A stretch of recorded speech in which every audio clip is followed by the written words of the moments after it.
ډیر وخت موږ فکر کوو چې مرسته باید ستره وي، ډیرې پیسې ته اړتیا لري، خو باور وکړئ ځینې وخت همدا کوچني پروژې د یوې کورنۍ لپاره تر ټولو لوی بدلون وي. سلامونه ګرانو ملګرو، نن به تاسو سره داسې موضوع شریکه کړم چې شاید ستاسو فکر بدل کړي. کوچنۍ پروژې ځکه مهمه دي چې د لږو امکاناتو په مرسته پیل کیږي. ته اړتیا نه لري چې میلیونونه ولري. کله کله د 10,000 یا 20,000 افغانیو یوه پروژه د یوې کورنۍ برخلیک بدلوي.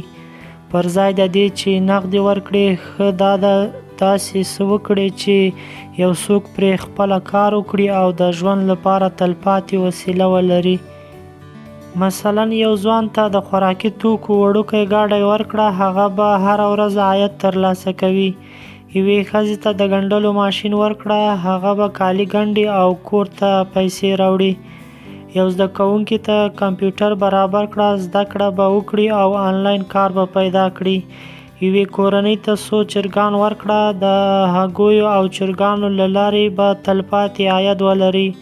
دا ټول شاید موږ ته واړه ښکاره شي، خو د هغوی لپاره د ژوند د امید ستر څراغونه دي. کوچنۍ پروژې یوازې د څو ورځو مرسته نه ده، دا د اوږدې مودې لپاره بدلون راولي. بېوزلي کموي، د خلکو په ذهن کې د ځان بسیا فکر پیدا کوي او هغوی له نورو مرستو بېنیازه کوي. نو ملګرو، راځئ یو فکر وکړو. پر ځای د دې چې یوازې نغدي مرسته وکړو، ښه ده د داسې کوچنیو پروژو ملاتړ وکړو چې د خلکو ژوند د تل لپاره بدل کړي. یوه وړوکی مرسته ستاسو له نظره شاید ډیره نه وي، خو د چا د ژوند لپاره لویه معجزه ده.